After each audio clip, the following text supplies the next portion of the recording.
right, let's do this. WCW Monday Nitro number 224, January 3rd, 2000. Fitting, God, because we're in 2000. this felt like the end of the world. Fuck. Had a recap of the Steiner retirement. Where was Y2K when I needed it? Yeah, well, this show should have been wiped out by the virus or whatever they call it. The bug. Recap of Scott Steiner's retirement swerve from last week. At the airport, a plane lands. Cool. Shivani says the new year will start, hopefully, on the right foot for WCW. He did not sound optimistic, I won't lie. Buzzkill and Mike Rotundo. Okay. It's Buzzkill and Mike Rotundo against Harris Twins. That's where it was going, yes. Okay. Now, this was a Rob moment, okay, for Vince Russo. This actually was not his fault, but like, so basically, they got Leia Meow, Kimono Wanalea. Yeah. She's dressed as a cheerleader. Mm-hmm. She's got the little skirt on, a very, very tiny bra covering nothing, okay? So Vince Russo wants ratings, and so he's got what appears to be a brilliant idea, Rob. I'm putting you over here. This appears to be a brilliant idea, okay? This was Rob's idea? Leia Meow is going to come down to the ring in her cheerleading outfit, and she's going to put down a mini trampoline, and she's just going to bounce on it. Jumping on trampolines. Okay. Right? You can see how this would entice a wrestling fan to turn on the show. So, the flaw in this theory, the flaw in this brilliant idea, Rob, is it's Leia Meow. Yes. Her boobs are hard as a rock. Nothing moved. And she is shredded. And so she bounces up and down on this trampoline and nothing moves. I was crying. It may as well have been a cardboard cutout. And I felt bad for Russo for once in my life. Only fucking Vince Russo could fuck this up. They figured it out. Like, I was just crying. Well, I was also crying because my buddy Sean was over watching the Rose Bowl. Oh. I said, hey, I got to watch Nitro. You want to stick around and watch this? He says, sure. So we put it on the TV, and Sean brings his dog over, and my wife Bridget loves Sean's dog. She's playing with the dog, takes the dog for a walk. And Leia's bounced on the trampoline, and then I hear my wife's footsteps on the stairs. Oh, you're in trouble, too. Oh, God, please end. Please end, I'm thinking. Nah, she just bounced for 10 minutes. She's like for 5 minutes just bouncing on this goddamn trampoline. And the best part was, she's exhausted by the end. It's a workout. I don't blame her. She has to bounce until standards and practices come out to take her away. I don't know if there was a timing issue. I don't know if it was a rib on Leia Meow. I don't know if Russo thought she'll just be bouncing forever, even though there is no bouncing to be done except for like her form going like this. Dude, this was how the show started. This is how the tag team tournament continued. Oh, yeah, it was a tournament match. It's a tournament match. So Stacy Keibler and Standards and Practice cover up Leia Meow. The Varsity Club attacks them. This leaves Buzzkill alone in the ring. He's pinned in a flapjack. 1 minute! It's a 1 minute match. Now, can someone confirm or deny this? I have been told by a very credible source that the very first week that Stacy debuted in Standards and Practices, her name was actually Miss Handcock. Okay. And they were like, no. So they had to change to Hancock. Can someone tell me if that's actually true? I never heard that story. I thought it was always Hancock. It was Hancock here. No D. The announcers talked about Sid being run over. Sid's in a car, okay? If those of you who missed last week's show, they put Sid Vicious into an automobile and then ran him over. Ran him over with a monster truck. Yes. Okay? Here's the full list of the devastating injuries Sid suffered as a result of being run over by a monster truck. He has compression burns on his neck. Oh, no. Compression burns? What? What's he wearing a neck brace for, then? I don't know. Shouldn't he be wearing an ice pack? I don't know. So Bret arrives, and Sid in a neck brace. Let's not get ahead of ourselves. They're talking about a new commissioner. Oh, no. Bobby Heenan's joking. It's going to be Luthez. It's going to be Bruno Sammartino. Annette. I don't know if he meant Annette Funicello or what. So the NWO is talking about who this new commissioner might be. Nash says it's going to be the Z-Man, Tom Zink. There's a monitor there. Jarrett says, where the hell is Bret? At this point, Bret shows up on the monitor, and Jarrett says, "Oh, there he is." So Bret is walking into the building, right? It's Bret Hart. He's got NWO shirt on, he's got his jacket on, he's got his bag. And as he enters the building, hiding behind him is the 6'6", 300-pound Frankenstein. Yes. Sid Vicious. Yes. Sid wallops him with something metal. Okay, hold on. Sid, Vinny. He's in the Hall of Awesome. There's a part of me that wants to... I guess we can't rename it because it's the Matt Cleary Hall of Awesome. That'd be rude. But I guess we could put like a slash in there, like the Matt Cleary / Sid Hall of Awesome. The Matt Cleary Hall of Awesome, hosted by Sid Vicious. I watched this brawl, Vinny, okay? And I concluded that Sid is professional wrestling. Okay. Do you understand what I'm saying? I'm listening. Okay. He is pro wrestling.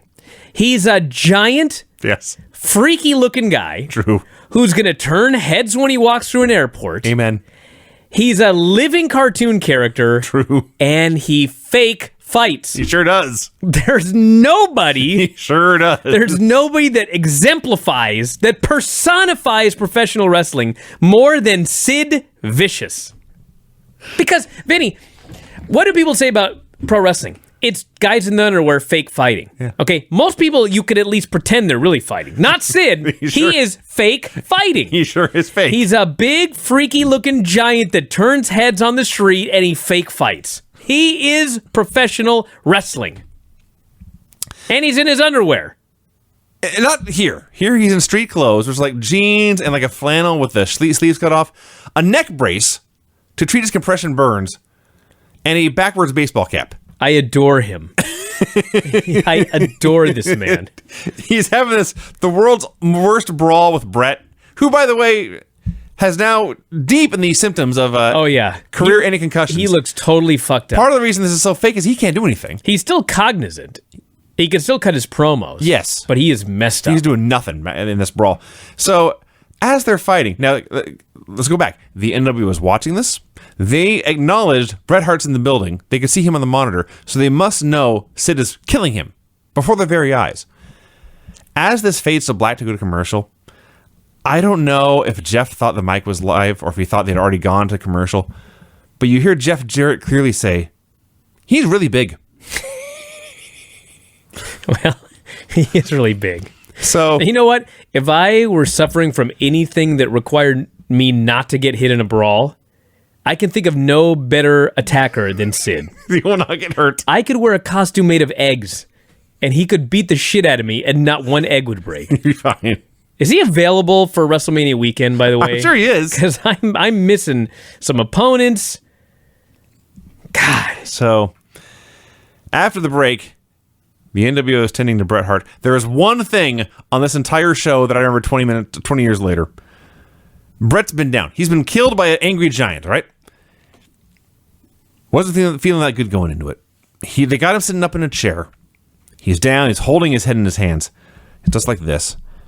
And Jeff Jarrett asks, "Bret, are you okay?" And Bret lifts his head and just gives him the death stare to end all death stares. Just can't believe this moron has asked him a question this stupid. We watched this like 20 times. It was funny. It's funny now. Bret is a very, very underrated heel character. Yes. He's one of the best. When he's surrounded by... Is he in the Hall of Awesome? He should be. Well, it's official now. Bret Hart has been added to the Hall of Awesome. Yes. Well, I don't think we had it during the 1997 period. So, Bret, congratulations on your the last time we'll see you for probably 5 years now. Yeah. You are in the Hall of Awesome. But just the look he gave Jeff, just... Got him in. I can't do it. The motorcade is on its way. It's into the building. Gene interviews DDP. Paige refuses to wrestle anyone until he gets a match with Buff Bagwell, because Buff talked about wanting to bang Paige's wife. I believe he was told the match is not till the pay-per-view, so he said, I'll leave right now.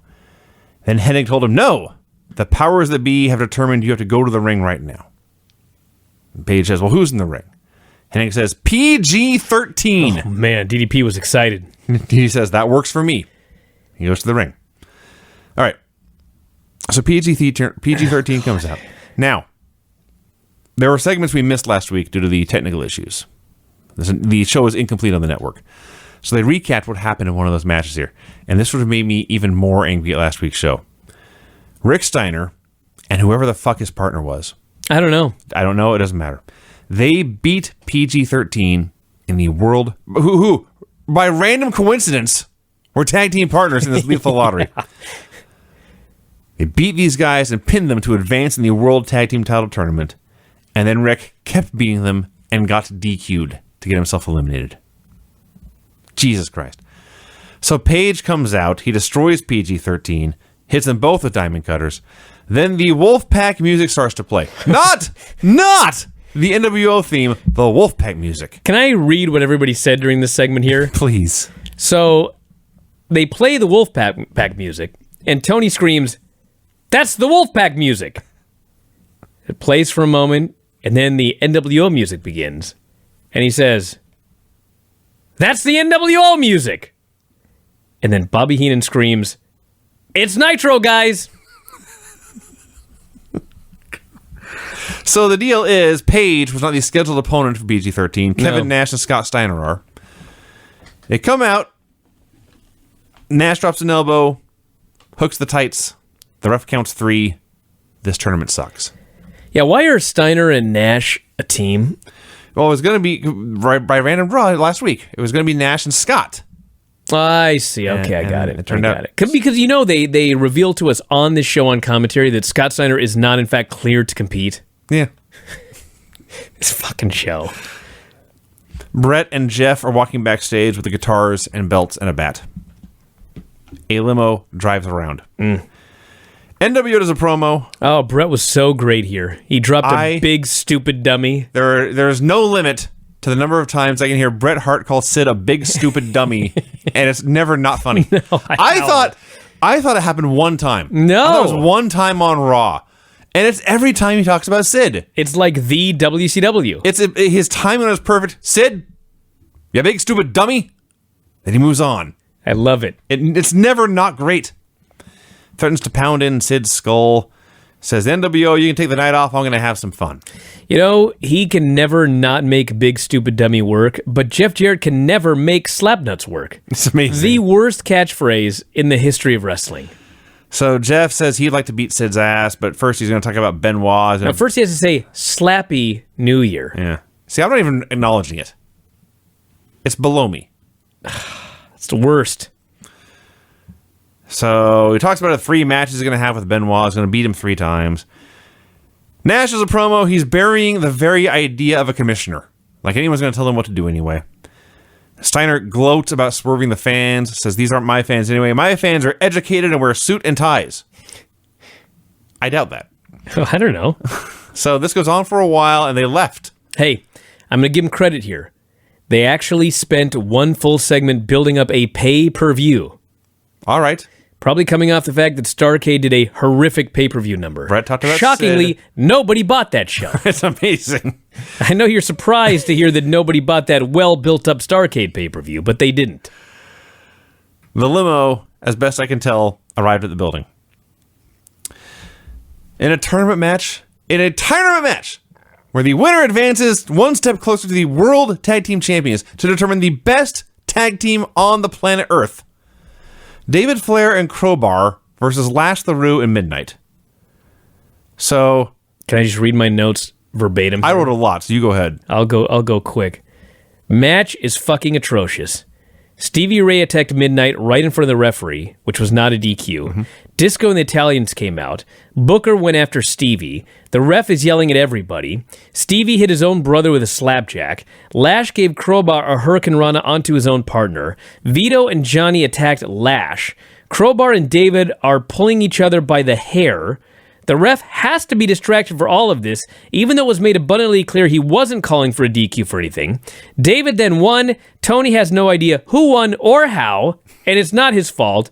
And then they cut right to the back. An all-time horrible segment. And let me add, by the way, 2 segments later, Lash LaRue is yelling at Disco for something else that happened in that match. I have no idea. That we didn't see. I have no idea. Because there was so much stuff going on, they didn't catch it.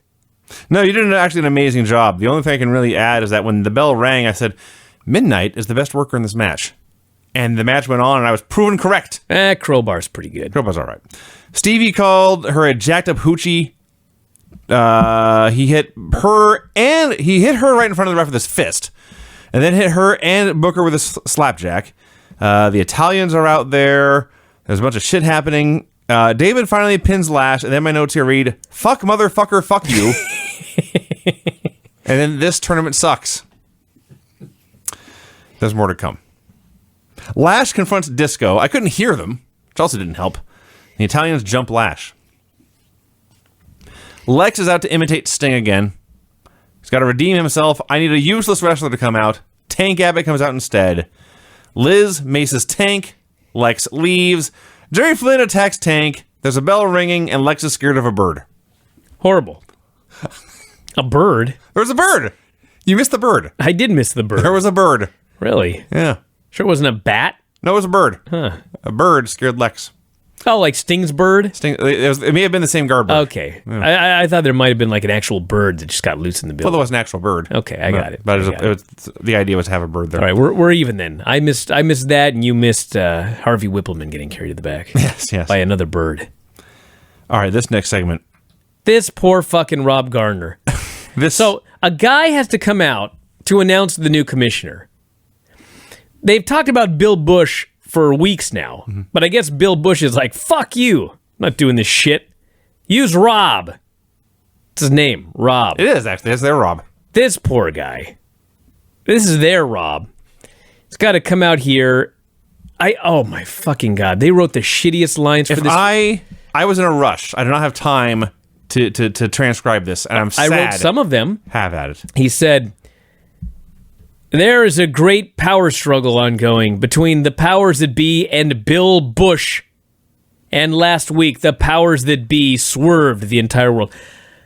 I cannot do justice to how poorly he recited this dialogue. You're so much better than him. And the dialogue is horrible. And this poor guy is not an actor. No. He's not a public speaker. They actually got some office guy. He's a fucking probably accountant a highly or something. Paid Ted Turner employee. Jesus Christ. He says, yeah. We have people that could save us. Goldberg, Sting, but they're out nursing injuries. So they're in Greenville, South Carolina. Everybody starts going, woo, waiting for Ric Flair. Yeah. So the backstory is, it was supposed to be Ric Flair. But Flair wanted to know, what's the plan? The plan involved like a lot of losing and getting humiliated in his hometown, basically. Yeah. In South Carolina. So he said, fuck you. I don't want to do this. So at the last second, they had to call Terry Funk. But everyone expected it to be Flair. And it was supposed to be Flair. But then Rob Gardner says, Terry Funk! There's a minor pop. But he comes down to the ring, and the fans begin to boo and chant, we want Flair. Yeah, that happened. Now, before we move on, because this is a very long segment, and if I try to go back over everything, I'll forget some stuff.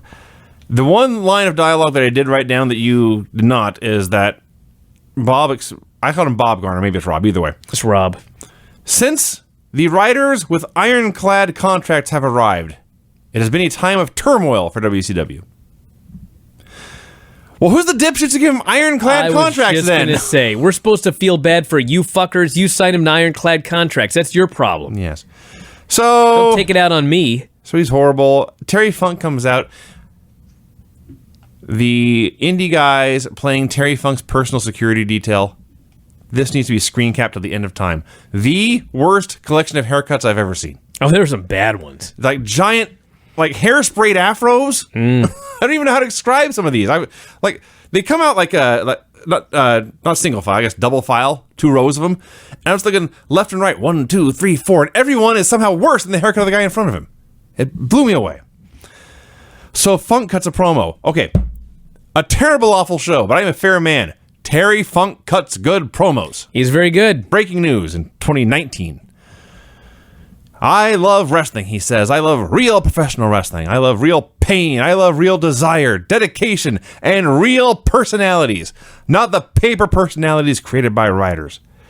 Goes off in the NWO. They're fat hogs, following behind the slop wagon. But Russo and Ferrara aren't throwing out slop, they're throwing out easy money. He'd like to shoot a bottle rocket up their ass and blow their brains out. But he can't do that. I thought he said you can't blow the brains out, but he says, no, I can't do that without help. I need an enforcer. He brings out Arn Anderson. If you thought they were chanting for Ric Flair before, bringing out Ric Flair's best friend did nothing to help. So Arn asks if the powers that be can hear this passion. He's running down the NWO, and finally the NWO comes out. And Bret runs down Terry Funk for being old. So Terry puts some stips on Bret's matches that sold out. Stip number 1. If the NWO comes to ringside and causes a disqualification, Bret will lose the title. Stip number 2. The special referee will be Arn Anderson.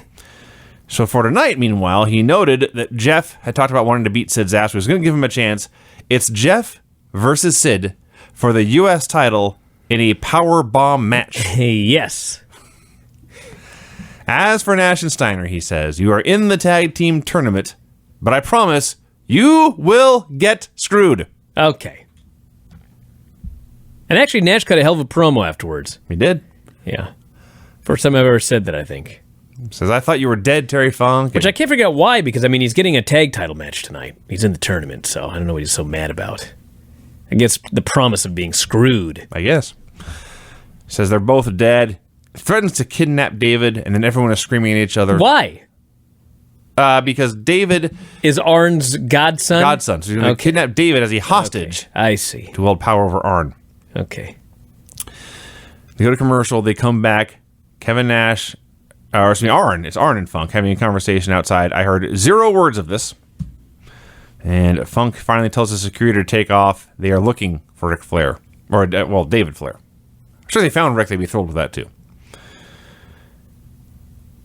World Tag Team Championship Tournament match. Dude. Buff Bagwell and Chris Kanyon versus Norman Smiley and Asia. Yeah. I'm going to read this again, because that's... You'll think I'm joking. Please don't. Buff Bagwell and Kanyon versus Norman Smiley and Asia. Kanyon does a promo saying, I'm from Hollywood, and Buff, I know you made movies, and your movies suck. All right, he's right on that one. Says, you did help me advance in this tournament. I owe you a thanks. As a token of my thanks, here's a bottle of champagne. What an idiot. You'll never guess what happened. Bagwell breaks the bottle over his head. Now, we had our long discussion about sugar. This was definitely a fake bottle. This is absolutely 100% a fake bottle. Yes. But they claimed they used a fake bottle last week, and the fake bottle still busted Bam Bigelow up. So stop using fake bottles, too.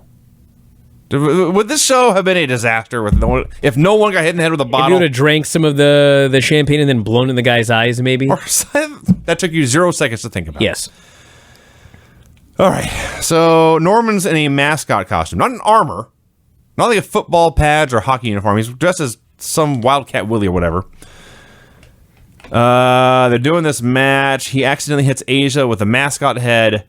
Buff hits a blockbuster and pins Norman. Now the Revolution are having some kind of fight with each other. None of them were in the match. Yeah, Bagwell worked the entire match by himself, beat 2 people that are in this world title tournament. His partner is dead. Mm-hmm. Hacksaw attacks everyone. He gets beat up. The Filthy Animals made the save, even though Buff was out there and could have made the save. He did not. That was one segment, everybody. Too much shit happening, I wrote. That was one segment. Arn looks for David Flair. The NWO looks for David Flair. Arn and Terry look for David Flair. Daphne finds them instead. Nash and Steiner versus the Harris boys. So Nash grabs a baseball bat. The Harrises duck out of the ring. The Varsity Club attacks them with chair shots. They are thrown into the ring. Scott Steiner hits the ring and pins one of them. At which point Tony Schiavone said, and I quote, "Someone explain this to me."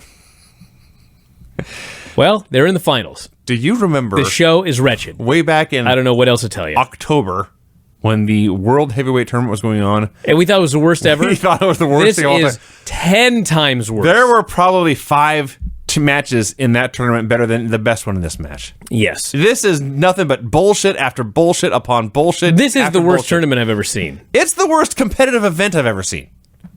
It's astonishing how terrible this tag team tournament is. Terry and Arn try to reason with Daphne. She's crazy. She cackles and laughs and leaves, but then she is abducted by Jeff Jarrett, and the camera sees this and captures it and then turns off. Does nothing to aid the young lady. Buff Bagwell and Canyon versus David Flair and Crowbar. So before the match, Canyon is going to jump Bam Bam. Oh my God, I forgot about this. Yep. Oh my God. Vinny, please, the mic. Canyon is going to jump Bagwell, but Bam Bam Bigelow attacks him, gives him a suplex on the metal ramp. It's been a half hour since the bottle was broken over Canyon's head. Yes. So then he's going to give him a slam off the stage through a table. We've seen this a million times in WWE. There's padding everywhere. There's multiple tables. They stack them up together. They try and make it as safe as possible. There's one table over the cement. They throw fucking Canyon off the stage. He goes through the one table like butter, and he fucking crashes on the cement. I think he was killed. He's laying there dead. He does not return for the match, obviously. Did you mention the way he bounced on the suplex on the stage? Oh, yeah. Dude. So, for the last 20 minutes, the NWO and Arn Anderson and Terry Funk, the whole fucking world's been looking for David Flair. Yeah. He's nowhere to be found. Yeah. Well, here he comes. He just walks out. Walks out with Crowbar. He just walks out. And they have David Flair and Crowbar versus Bagwell in a tournament match for the World Tag Team titles. Arn and Funk come down. But before they can do anything, out comes Vampiro. I'm sorry, who? Vampiro. Vampiro, you say? Vampiro apparently has a problem with somebody. I think they said David. I don't know why. I have no idea what's going on. Bagwell has no idea what's going on. Bagwell turns and goes, Shivani, what's going on? Shivani says, I don't know what's going on. So Vampiro just starts wrestling. And Bagwell's like, go Vampiro. So Vampiro's doing this match, and out come Arn and Funk, and they start talking to David, and Vampiro's yelling, saying, get the fuck away from my match. I'm having a match here. Bagwell yells at Vampiro for yelling at them. He's not making any of this up, people. No! This is what happened on the show. And finally, he can take no more, and so Bagwell decides, even though I have won matches by myself in this tournament, and I could be, by myself, the World Tag Team Champions, I could enlist my mother to be my tag team partner again. You know what? Fuck it. I'm going to give Vampiro my blockbuster, and I'm going to walk out. He leaves. He just walks out of the tournament, up the ramp. He cares no more for the World Tag Team titles. David pins Vampiro. Fuck this show I wrote. David and Crowbar are in the finals. I went with fuck all of this. Yep, David and Crowbar are now in the finals. And then the NWO comes out with Daphne. Oh, that's right. There's more. Yep. Scott Steiner says, these Flairs always hung out with the most ugly women. This bitch, he says, is uglier than your mother. He then threatens to gang rape Daphne. Yeah. They drag her to the back. He says, who's going to get to her first, you or us? Yep. They drag her to the back. Flair's going nuts. Mm-hmm. We never found out what happened. Did they gang rape her? What's going on? It's possible. I cannot tell you they did not. I've never seen a show so bad. I say that every week. Here's the amazing... More amazing than what I just recapped? Please. I'd like to hear it. I'm trying to maintain my composure. So they have threatened to David Flair's face to literally molest and violate his girlfriend and dragged her up the ramp. Yeah. David Flair and Crowbar go in hot pursuit, but they don't go up the ramp. No. They go off through a side door somewhere. Well, you know, there's... Where the fuck are they going? They're crazy. What is wrong with you people? I don't know what's going on. Rob also does not know what's going on. No. But the monitor is blinking on and off. I did not touch a fucking thing. Okay. We'll let it go. Let's do our best. You text Tony. You text Tony. All right. Hey, listen, I got the audio here. Audio's what people really pay for. Yeah. All right, so, did you catch here during all this mayhem with Vampiro and Arn and David Flair and Terry Funk? Did that help? I just wiggled a cord. No. Oh. One of the announcers, I'm not even sure which one it was, outright said, quote, there's so much going on, you can't keep focus. Yeah. Correct. That is factually accurate. David hunts for Daphne. Sid Vicious versus Jeff Jarrett in a powerbomb match. Sid in a neck brace. Sid comes out. He's got his wrestling boots on. He's got his trunks on. He's got his leather vest on. His wrists are taped. He's tan. He's sweaty. He's super duper intense. He's got a brace around his neck. Around his neck. Okay, beyond the absurdity of a man doing a pro wrestling match while in a neck brace. Forget that.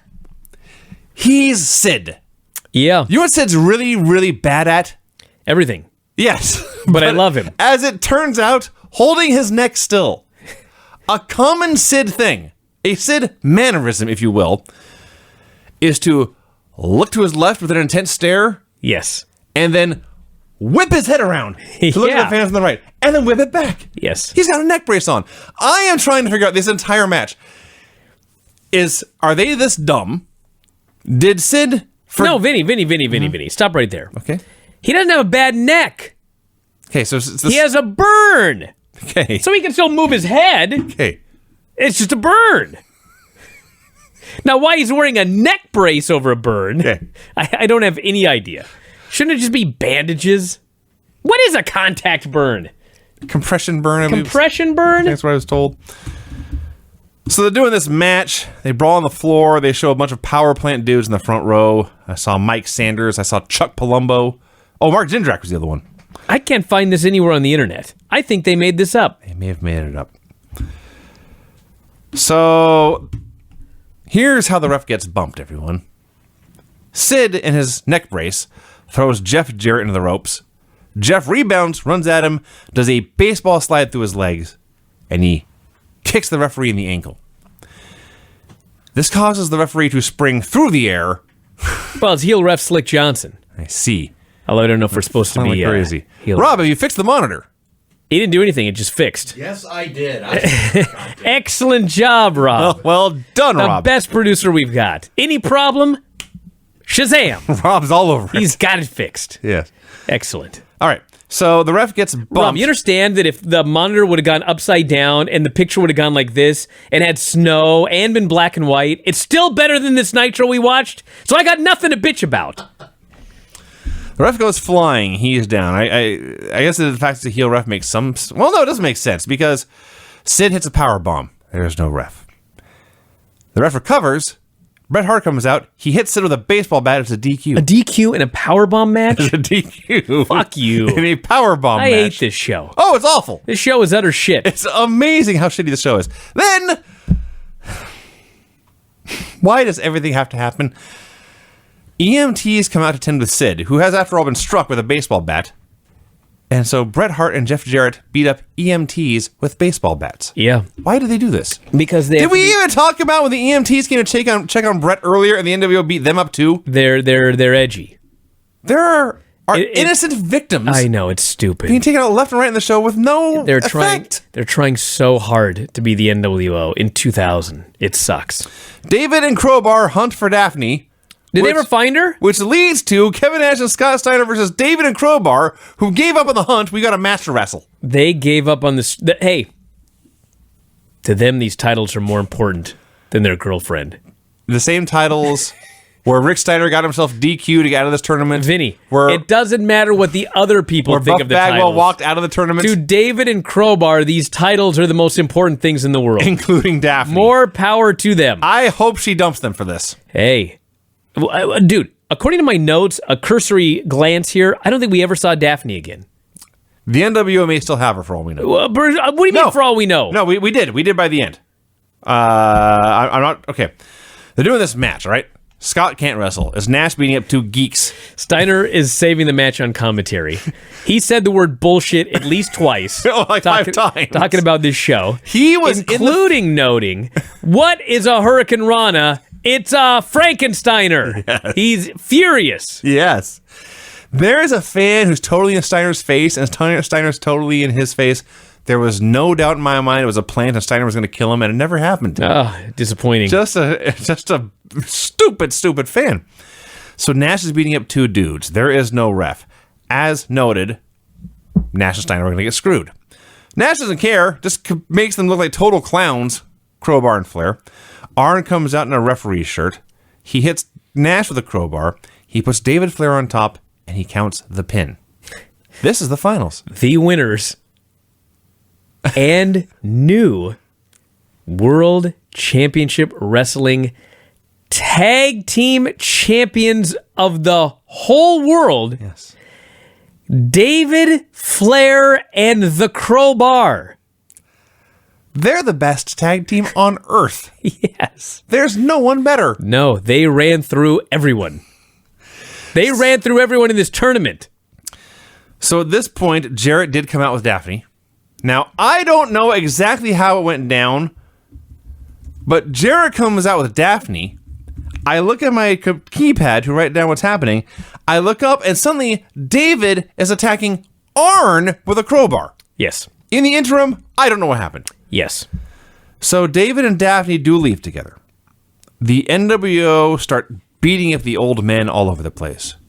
This goes on much longer than the actual match did.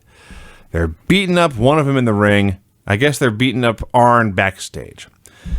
Nash goes to powerbomb Funk. Funk deadweights him. Nash is left holding Funk upside down for a while, and then, and maybe the most impressive physical thing Kevin Nash ever did, he took this dead weight and herked him up into a powerbomb and got him down without killing him. So Arn is in the trunk of the car. Do you know how I know Arn's in the trunk of the car? Because the producer tells Tony who tells me. They didn't show Arn being thrown into the trunk of a car. There's just a car there, and we were told Arn is in the trunk. Bret and Jeff want to get in this car and leave. And they look around, and Scott and Nash are not there. And they look around, they like bang on the hood. Bret walks over to get them. Finally, Steiner emerges, and they're about to get in the car. There's still no Nash. I look around like, where the fuck is Kevin Nash? Nash saunters out. I don't want to alarm you. He's not in a hurry. And eventually he gets in the car, and they leave with Arn in the trunk. I got 2 facts, and we can get the show over with. David Flair and Crowbar are better than the following teams. I'm listening. The team of Kevin Nash, which is how this started. Later, Scott Steiner was added as his partner. The Wall and Sid Vicious. Yes. PG-13. Yeah. Rick Steiner and Berlin. The Harris Brothers. Meng and Fit Finley. Do you remember any of these matches, by the way? Bits and pieces. Dean Malenko and Conan. Mike Rotunda and Buzzkill. Buff Bagwell and Canyon, Disco Inferno and Big Vito, Jim Duggan and Perry Saturn, Asia and Norman Smiley, Midnight and Lash LaRue, Harlem Heat. Did we need all these teams? And Vampiro and Evan Courageous. Those were the individuals, men and women, in this eclectic tournament. And do you know, Vinny, and this is not Vince Russo's fault because he's about to go home, but between now and the end of 2000, there are 9 more tournaments in WCW. Okay. We seriously need to take a pool. Will there be a tournament worse than this one? I don't think it's possible. I do not think it's possible. There was nothing good in this entire tournament. But are you aware, Guys Vinny, left and right were walking out of it in the middle of it. that coming up in just a couple of months now, there's another World Heavyweight Championship tournament? Well, yes, because this is the go. Was this the go home show for Sold Out, or is there one more? I think maybe a few more actually. But yes, I'm gonna give him a spoiler. We'll let it go. Fuck it. Let's do that. Let's do the song. Yeah. Oh, yeah. How long does this go? I can repeat it. It's on a loop. I bet it takes 3 times. The finishes on this bullshit show were: pin after a cheerleader was abducted by prudes. Pin after 2 guys were beaten unconscious by 1 guy who was not in the match. Pin after interference by 4 men and a foreign object. DQ or something in a match where I'm not sure who was in it or if it even started. Pin after 1 dude hit his partner with a champagne bottle and another dude hit his partner with a mascot head.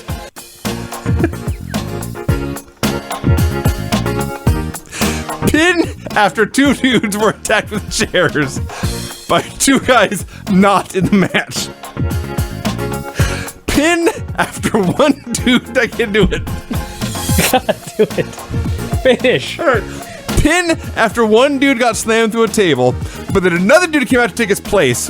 But then in the middle of the match, he stopped wrestling to yell at old men. So he got beat up by his own partner, who then left, and the replacement got pinned, and they had to pause the show just to write this finish down. DQ in a powerbomb match due to baseball bat shot after the guy who won had already hit a powerbomb, so he got the win anyway. Pin after one dude beat up two dudes. Pin after one dude beat up two dudes by himself. They did a fuck finish and the guy won. Yes. Oh my god. That happened. Pin after two dude, or let's start over. Okay. Pin after one dude beat up two dudes by himself, but then a crooked ref hit the ring, hit the one guy with a crowbar, so the two geeks are now the best tag team in the world. Hold on a second. I have never seen so much bullshit per minute. I didn't even realize this kid did this finish report. They did Sid versus Jarrett in a powerbomb match. Yes. Okay. Sid hit the powerbomb, but there was no ref preventing him from winning. Oh my god. And someone hit him with a bat and he won anyway. Yes. Oh.